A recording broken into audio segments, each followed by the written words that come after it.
So, welcome. This is the third Friday regular WILF meeting of the San Jose branch of WILF. Tonight we're going to talk about the situation in Santa Clara County and Silicon Valley about the unhoused.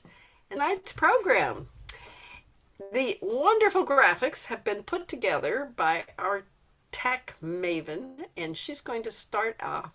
Okay, Rowan, start us off with this program about the unhoused in Santa Clara County. Okay, so first I'm going to play about a 15-minute video that Paula and I used a few years ago for our Unhoused Belong Circle, where we had a Belong Circle where housed and unhoused neighbors were able to meet each other and meet as human beings. And then I'm going to offer some current statistics about houselessness and about our unhoused neighbors. Paula will then share about the work she has done with Grace Shelter. And then I will talk about the annual Interfaith Homeless Persons Memorial.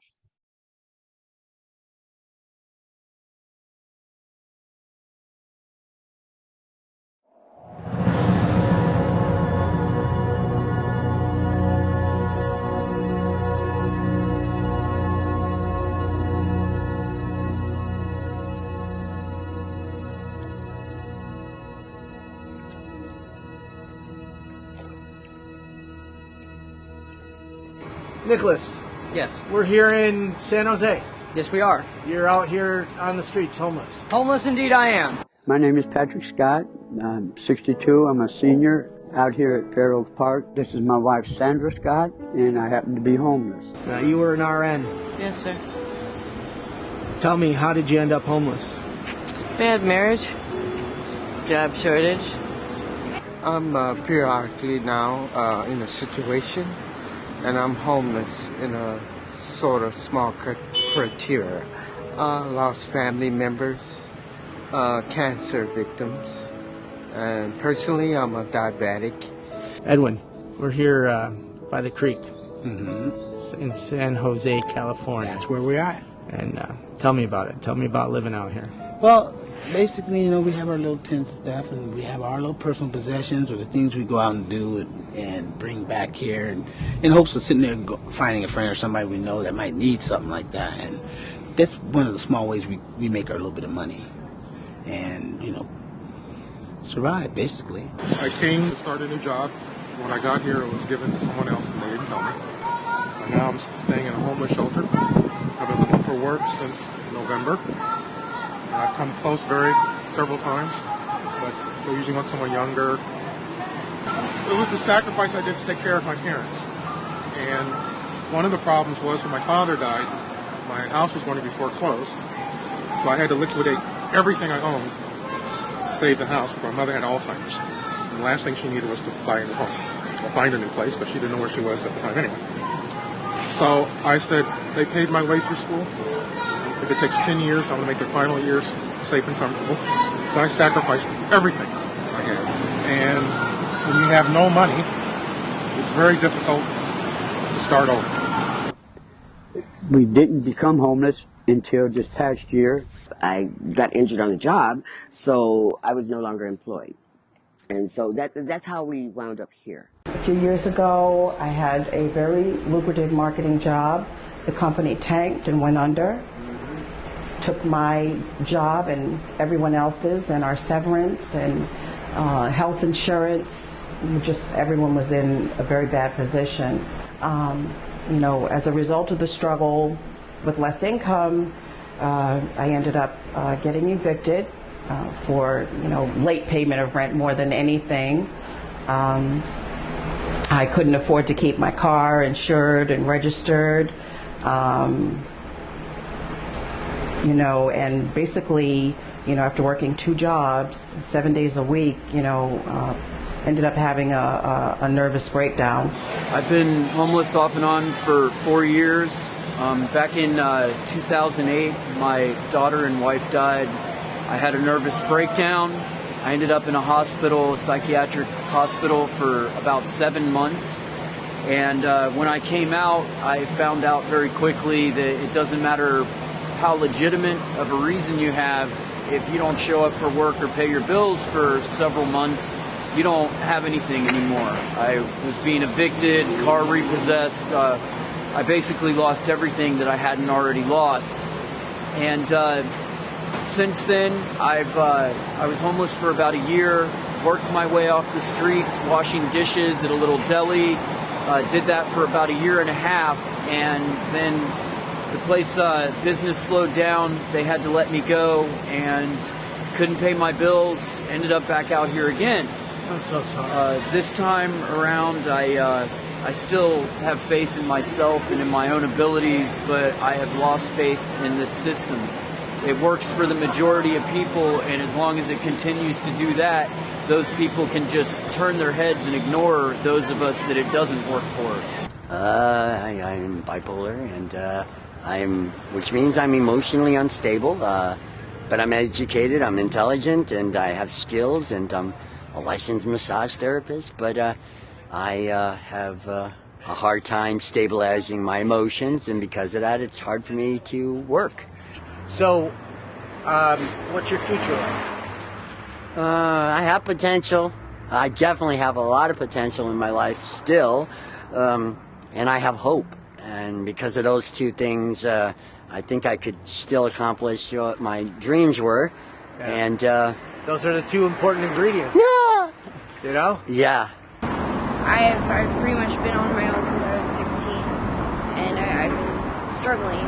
I left my hometown to see, because I wanted to explore what else was around, what else was out there, and try my luck in a bigger city.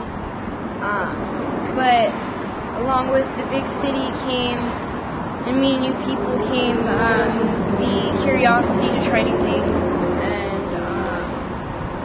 And I'm a heroin addict. Sometimes I have to do things like I have to steal from the store for food, which I don't like doing.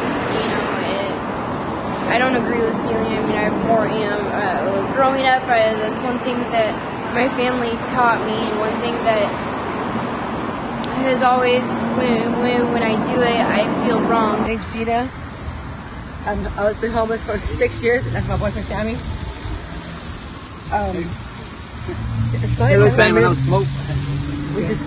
We've been out here for a while. I was with my daughter. And I have no place to go. Just out here. And you got this notice to get out of here, Paula? And do you have any place, anywhere to go? No. So what you gonna do next? I mean, after you get out, where you going next? I don't know. We don't have no place to go. We might not have a house for you, but do you like a small, something tiny, small, like anything, a small camp anything I could stay at instead of going through like this, living like this. How long you been out here on the streets? On the streets, about 11 years. 11 years? Yeah. So you're out here homeless because you're 18 now. So you're out here homeless when you're 11? When I was 7. When I was 7. 7? Yeah. I'm horrible at math. I skipped home. Shit, like abuse shit that I didn't want to deal with. I've been homeless for about 2.5 years. Just trying to stay strong.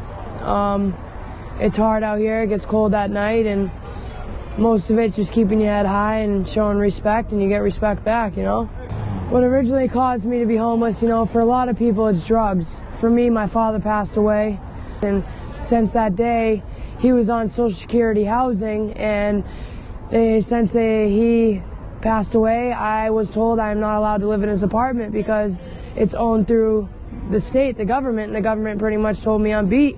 I got a beat feet. I'm not allowed to live there, so I had to go out in the streets, find a car to sleep in, a bus, ride the trains all night, whatever it took. Thank you for your patience. We will proceed at the scheduled leaving time. I don't really feel good. I'm a homeless guy, which puts me with the alcoholics and the narcotics users, and I have a degree in computer science. Okay, wake up everybody, in the line.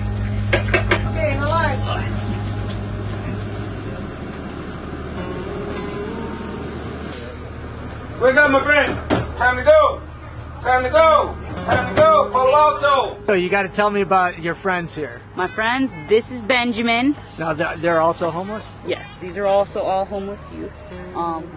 Their parents were trying to get them all into places. Hi, my name's Angelina. This is Benjamin. This is Angelina, or Bug. Hello. Hey, how are you? Hi. It's honestly not the hardest thing I have had harder, but it's not the easiest thing either. You struggle for food. You struggle for you worry about the cops when you're sleeping, whatnot. You can't really sleep. You just have to kind of doze off. And then I like taking care of the kids because I love these guys. Let's talk about the LGBT being out on the streets homeless. It's a lot harder. It makes decisions. You have to calculate each decision with not only a street point of view, but a safety point of view, because most people on the streets just jump at things, because they don't have to think about, oh wait, I'm gay, I can't really go there or do that. They might say something, they might talk about me, they might kick me out, they might, Not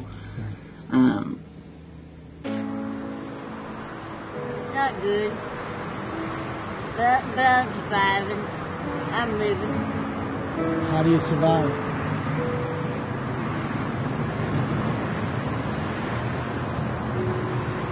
I believe in God. God takes care of you? Yep. Last week, a woman said to me, "Get a job, you bum." Hold on now. Wait a minute. I ain't no bum. I'm a human being, just like you and everybody else. So,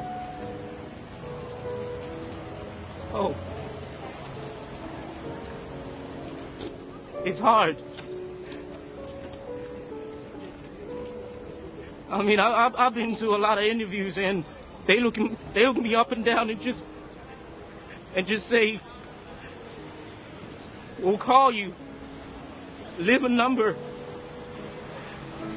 How am I supposed to leave a number if I ain't got a phone? They come with arrogance and the look of disgust. And they even said this park is for citizens. And we're not citizens. We're just riffraff. We're non-productive. We're drug addicts. We're alcoholics. We're perverts. We're just like you and everyone else. I can't say it enough, but we are, and we just don't have a structure over our head. Just tell me quickly what you really want. People try to help you, okay? So what you want them to help you with? But just enough to help us get back on our feet. You know what I mean? Just like temporary housing, whatever it is. We can work. We get a job. We get a job, and then just normal life. Have a normal life. And you're willing to do whatever it takes. Anything to have a normal life, to get back on our feet. We're all good people out here, and people need to realize that because you're homeless, it doesn't take away who you are. The people that I met here,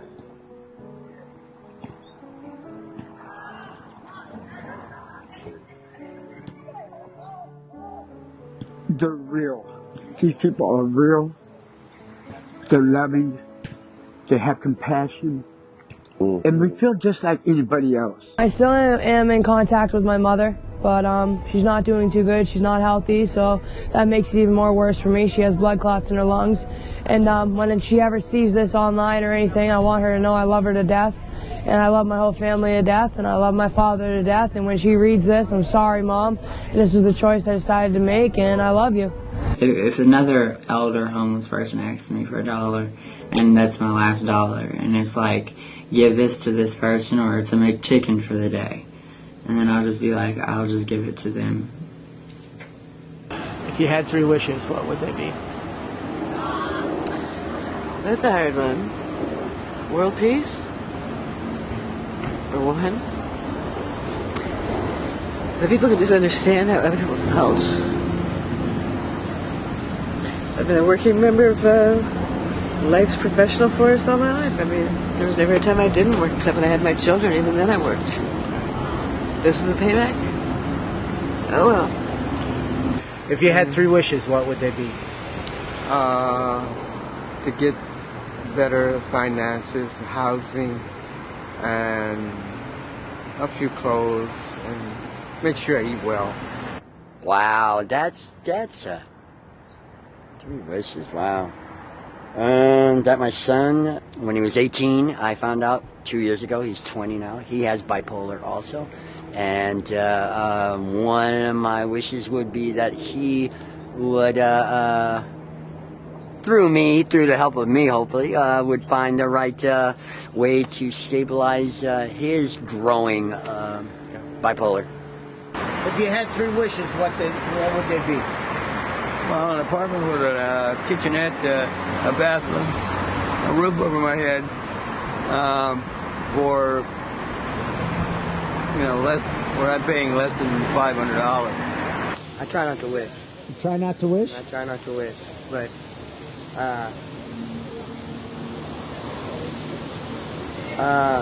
well, I wish people didn't have to live like this. I wish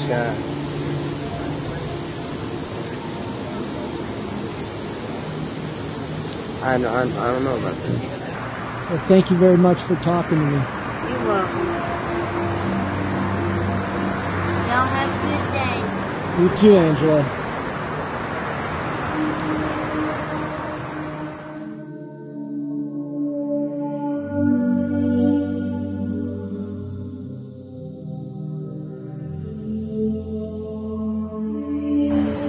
All right, well, I'm going to try to get some sleep now. Good night.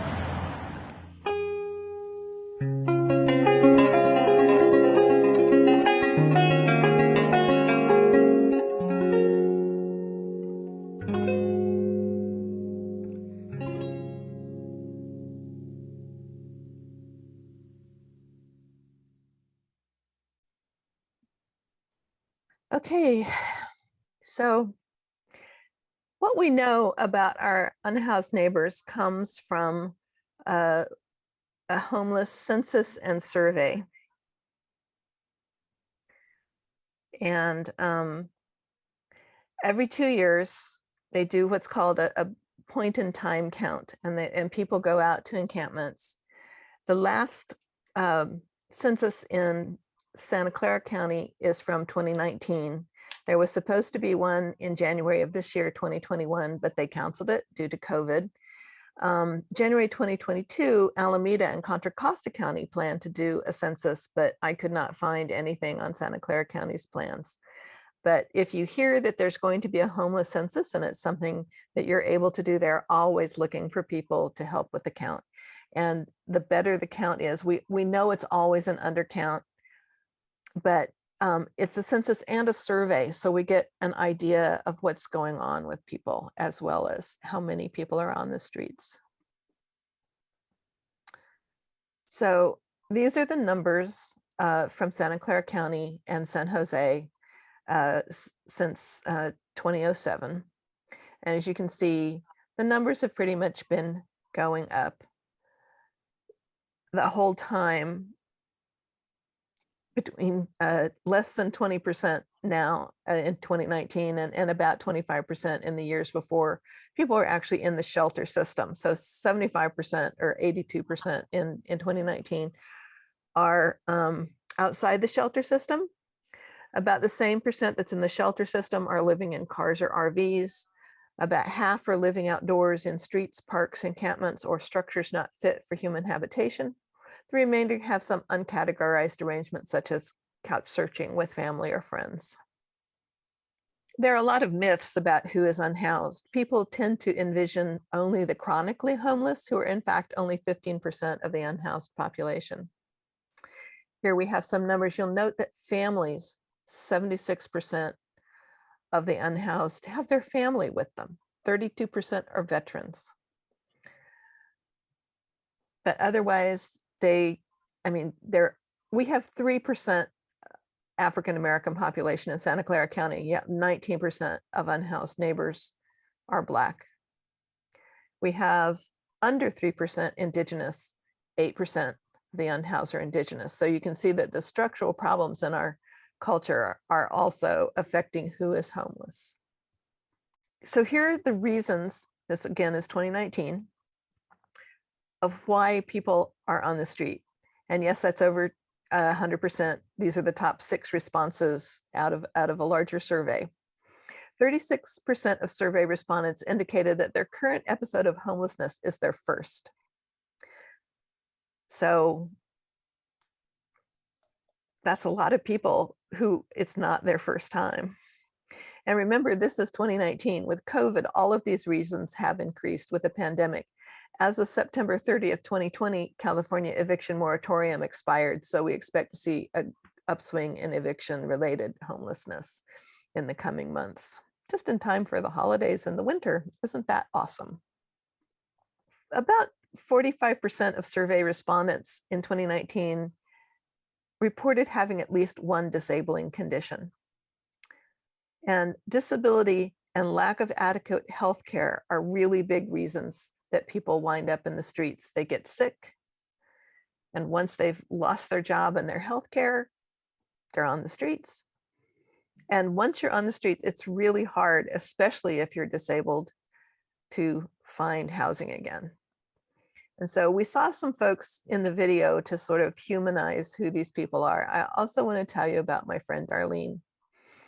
I've known Darlene for about 10 years. When we met, she was living in a single room occupancy apartment. She's 60 years old this year. She has a traumatic brain injury from being a battered woman. So she's can't really learn new things, which makes her not very employable in this world. Back in April, San Jose Spotlight did an article on her because she and her neighbors in Watson Park received police citations citing the California squatting law, Penal Code 647E, which prohibits unlawful lodging in a tent. I was able to get her legal assistance and the citation was dropped, but it's an example of the continual issues with authority that living in the streets precipitate. At least I could help with that issue. There's a huge inconsistency in the availability of caseworkers. So over the time I have known her, and I've often taken her to her caseworker appointments, it's a different person every time. So there's no single helper who sees her as an individual and no one who knows her well enough to advocate for her. When you have severe health conditions, you really need supportive systems because you just can't handle things on your own. And my observation is that there's just really no help to be found. It's not cracks in the system, it's canyons in the system, and people are falling through. So another thing besides citations are sweeps. You saw in the video that there was a notice in the park where the couple were cooking that they were going to have to move along. And this gives you an idea of what it looks like. A bunch of people in overall suits come with a giant compacting garbage truck come, and they just pick everything up and throw it away. So in 2012, the city agreed to keep items collected in sweeps for 90 days. However, there's a caveat. Any item that is, quote, dirty or soiled, quote, contaminated, quote, hazardous, quote, broken or disassembled is immediately discarded. So if you have a Coleman stove in a box, it gets stored. If you've used it, it gets compacted before your very eyes, along with your used tent, clothing, anything you haven't managed to move somewhere else. And so people lose their paperwork, they lose wheelchairs sometimes. It's amazing, and a real hardship for people on the streets.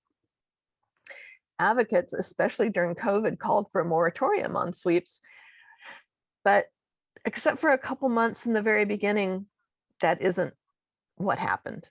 And this year, there have been 224 homeless encampments cleared since January.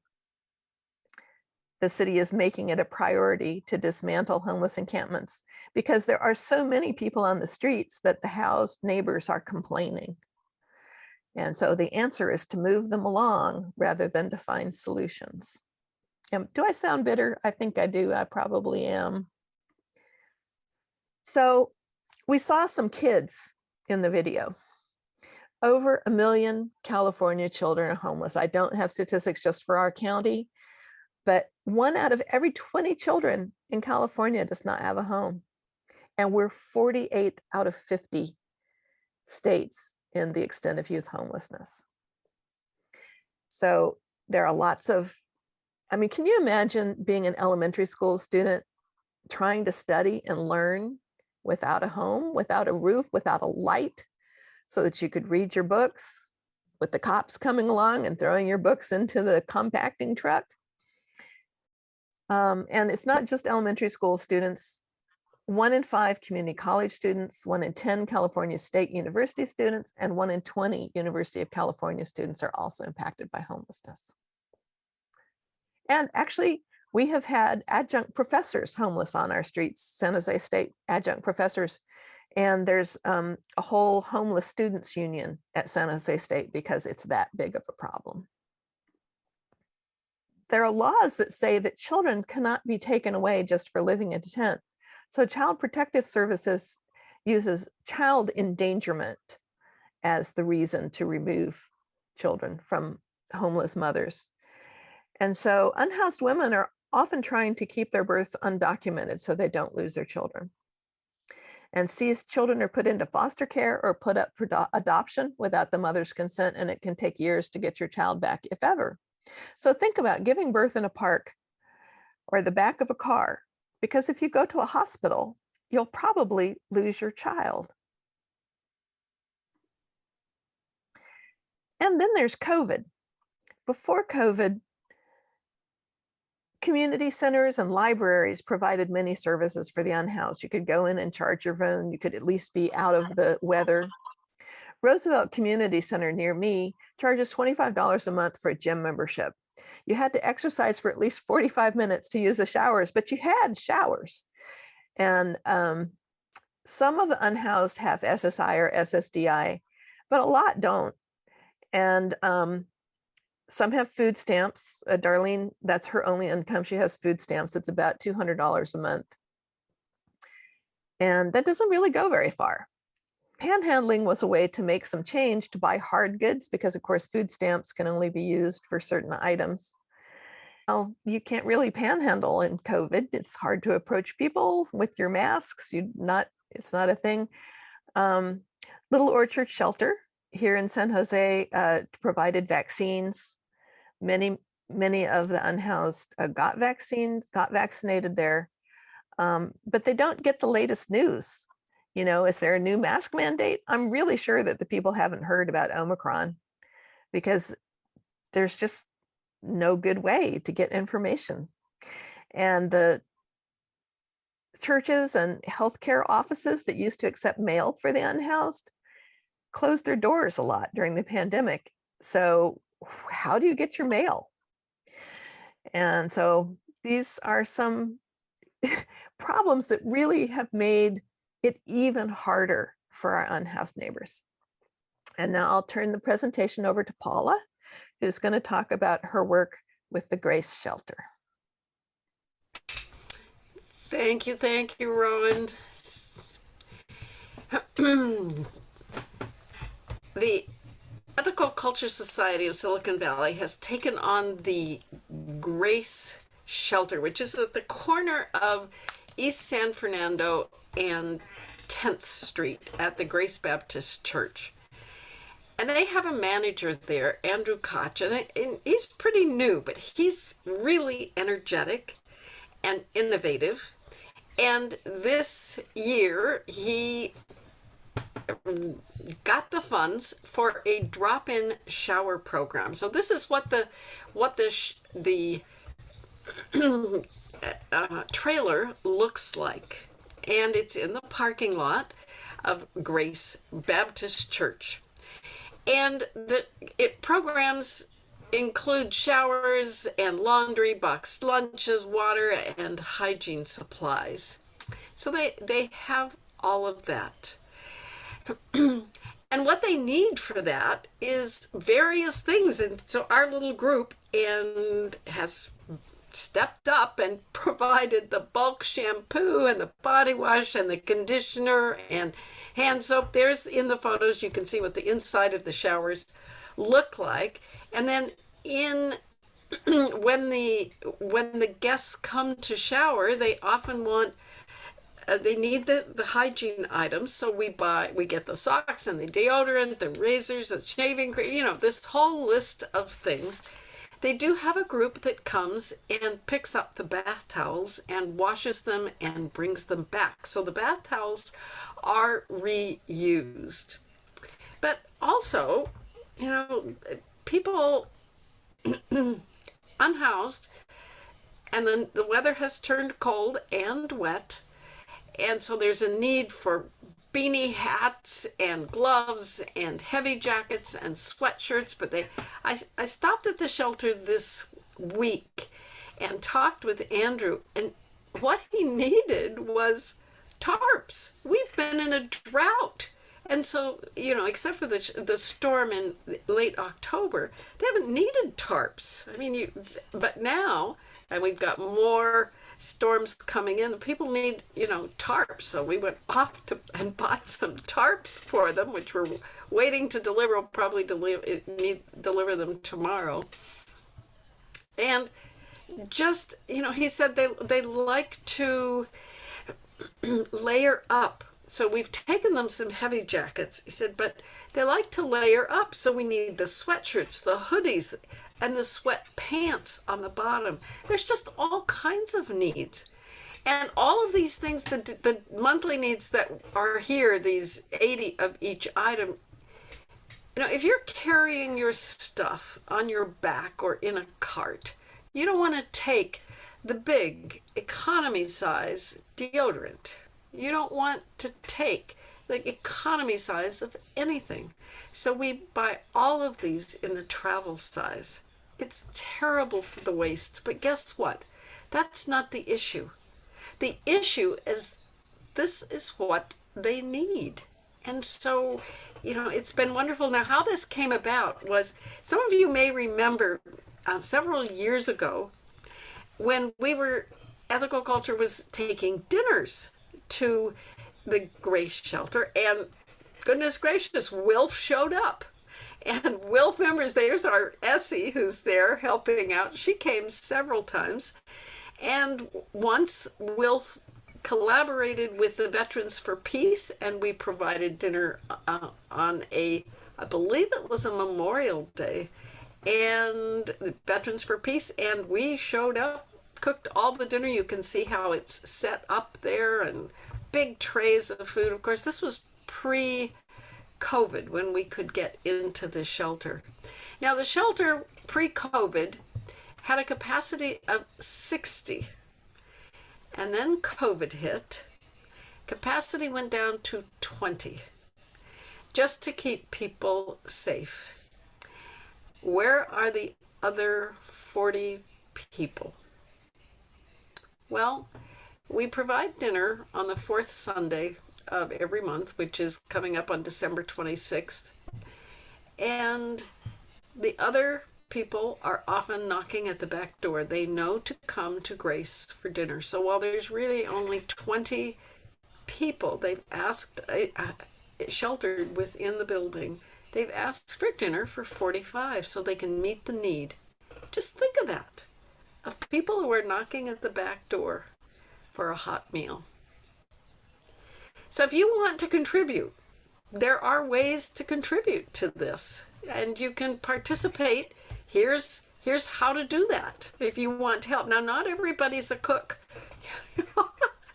We're learning. There are people who find it great fun to put things together, but we've come up with some things, and I'll just tell you so you know what our menu is. We provide frozen lasagnas, those big party size frozen lasagnas, and we provide enough for 45 people. That means we have 5 big lasagnas, and 5 different people cook up those lasagnas and bring them to the delivery points. We provide meat and cheese, so that's how that goes. And we provide a big pot of baked beans, we means I provide a big pot of baked beans for 45 people. Several different people cook rice. If you're ever interested in the fourth Sunday cooking up some rice and getting it to one of the delivery spots, lots of rice, vegetable dishes. One person brings enough lettuce to feed 60 people, but lettuce and all of the fixings and all of that. But we really try to provide, a healthy meal until it comes to desserts. And then we invite anybody to cook any dessert they want in any quantity and bring it. And it's a real treat because their provider Monday through Friday does not bring desserts. And so we provide all these homemade and store-bought desserts, and I guess it's just really a hit and lasts through the week. And of course then food such as fruit, like soft fruits. If you're homeless and you don't have dental care, an apple is impossible to eat. So it's bananas, grapes, citrus, the kind of fruit that is easy to eat. Anyway, it has given us a great opportunity to contribute, but it's also heartbreaking. I was at the shelter earlier this week, and the person that emerged from the shower was older and feebler than someone who should be on the street. And it broke my heart. And those are our neighbors, just like we saw in the video. So that's the Grace Solutions little project that Ethical Culture and WILPF and Raging Grannies have participated in. So the next thing I'd like to talk about is the annual Homeless Persons Memorial Day, which is a national event started by the National Homeless Union in 1990. We've celebrated it here in Santa Clara County since 2014. And this is an image from last year. We lost 196 neighbors, and this is the photo of the guide to Tombstones. How many people were people of color? How many people? So 87 out of the 196 were seniors. And we noted by little flowers what their ethnicity was, the information being from the Santa Clara County Coroner's Office. And I just wanted to share a few pictures of previous memorials before we did the Tombstones. This is the 2017 memorial and supply distribution, which that year was in St. James Park. And we do the memorial services in any weather. Rain and cold are inescapable when you're on the street. And so we're memorializing people in whatever the time was. Since 2019, members of the Unhoused response group, led by Sean Cartwright, have partnered with the Silicon Valley Interreligious Council to create a graveyard in honor of the lives lost in Santa Clara County. Each tombstone is cut out of foam and bears the name of a resident who died without a home. Cartwright notes, it's also for unhoused people to have a place to come and say goodbye to the people that they've lost. Most people can't afford to bury their friends or attend funerals. And this one tombstone, you'll note that Adora Baxter died the day she was born on the street. This is last year's display at McEntee Plaza. Because of COVID, City Hall no longer allows us to meet in the plaza. But Supervisor Cindy Chavez arranged last year and this year for the use of McEntee Plaza at the county building all day. The tombstones will be set up between 8 and 8:30, and they'll be there until 5. There's a press conference at 11, and the memorial service will be at noon. When we started doing the memorial in 2014, we mourned 35 deaths.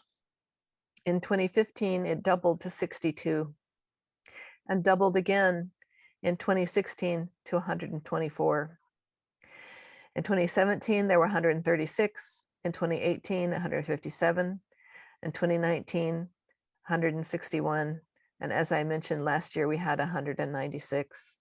This year, the number is 250.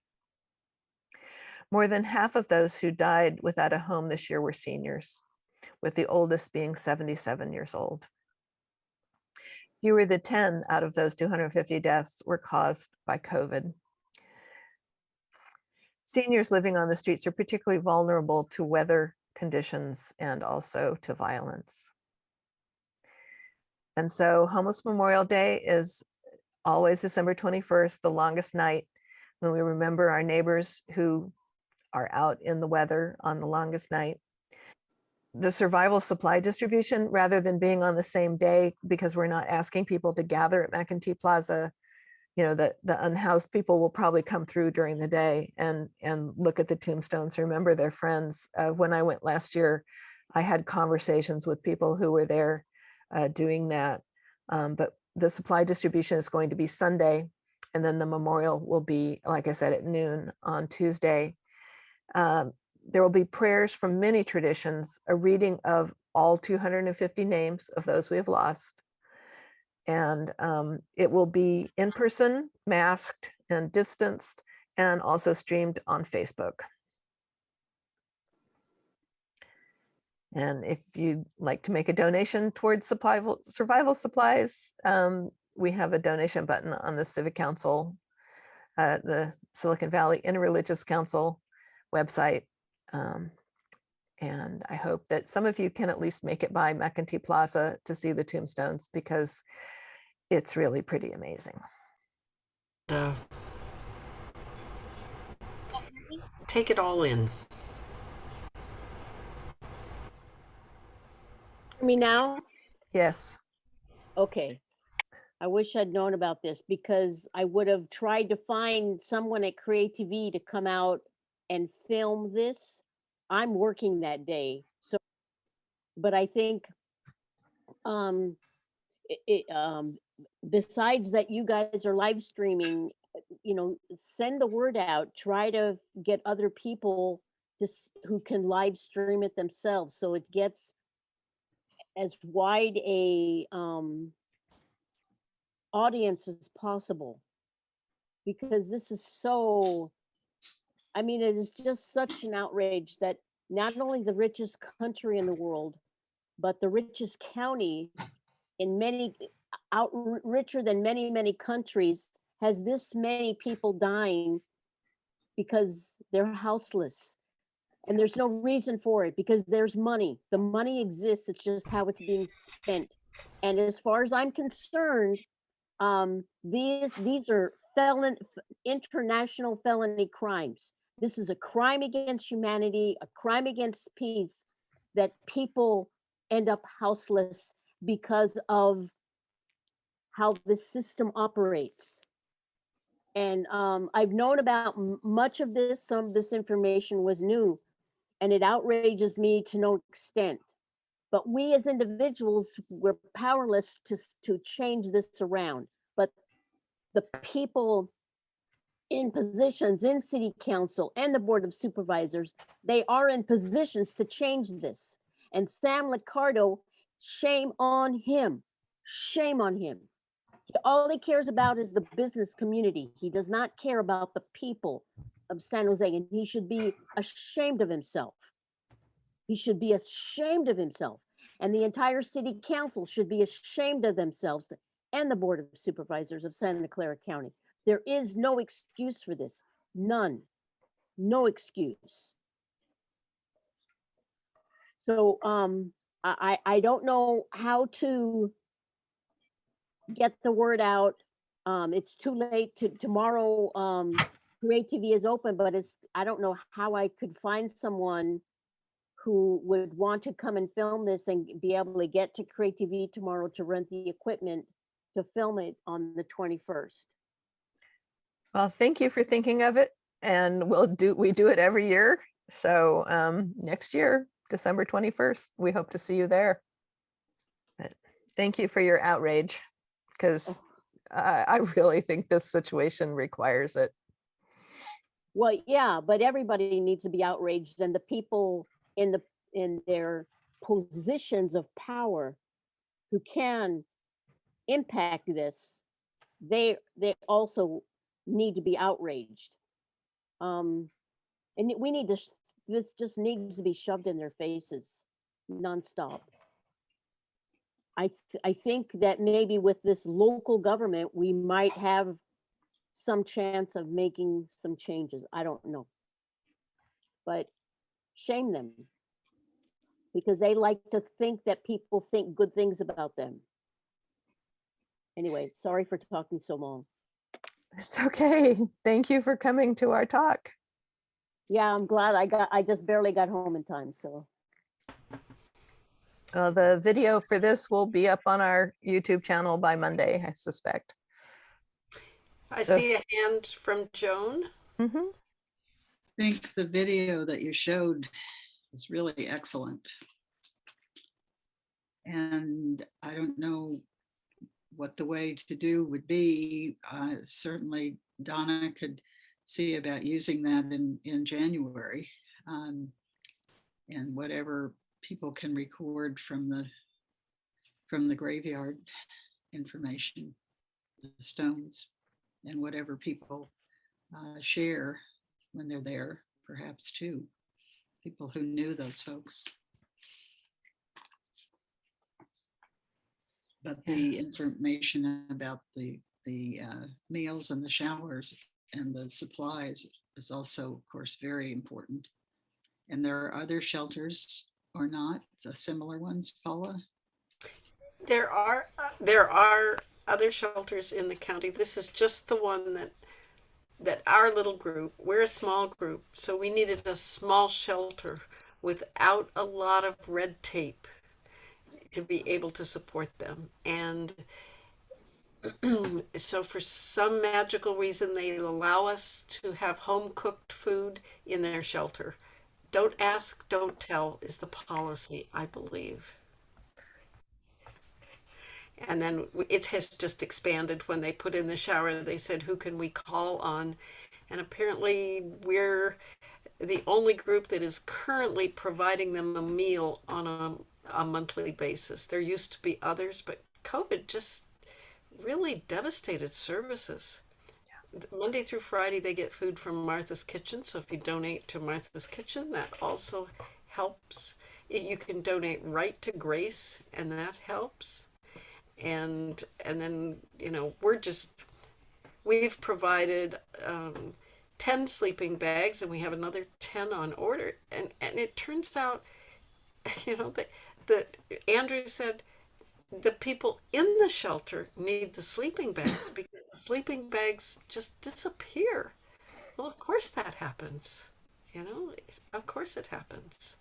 So while, you know, your friend Darlene is struggling out on the street and has had fires and all kinds of things destroy her belongings and needs the heavy outdoor kinds of things, in the shelter, we would have never known. And so it also helps to have some kind of a direct connection to somebody in the shelter who will say, here's what we need. And so I see it as my job to spread the word as much as I can. Here's what we need, and help them get what they need. So I really appreciate the opportunity to be able to give voice to that right here. Thank you. This is a shift on what the season is about. And I just really deeply appreciate that the memorial happens this Tuesday. And at noon is the memorial. And Rowan, the live stream will be on what Facebook page? We actually have a homeless memorial Facebook page. I can put the link to the Facebook event in the chat. Great.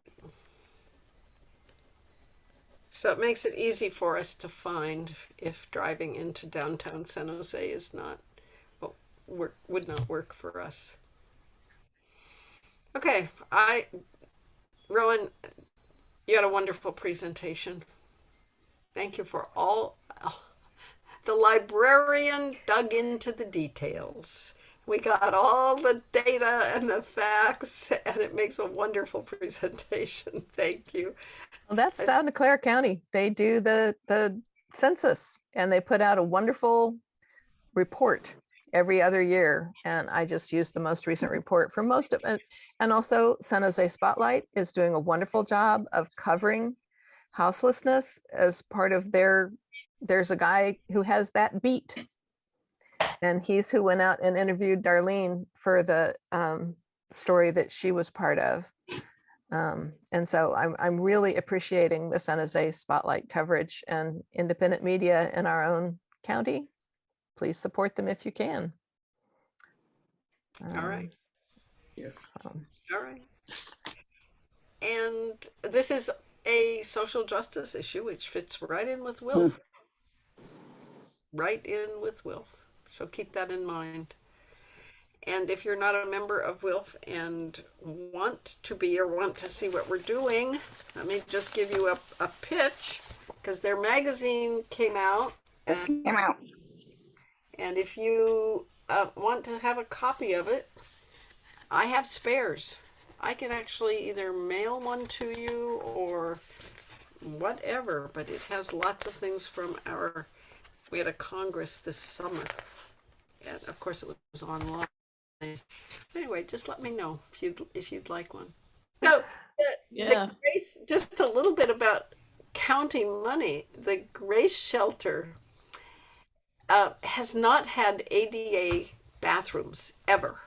They got money this year from some of the Recovery Act, and Grace Shelter applied for it, and they got the money to convert their bathrooms in the shelter to ADA compliant.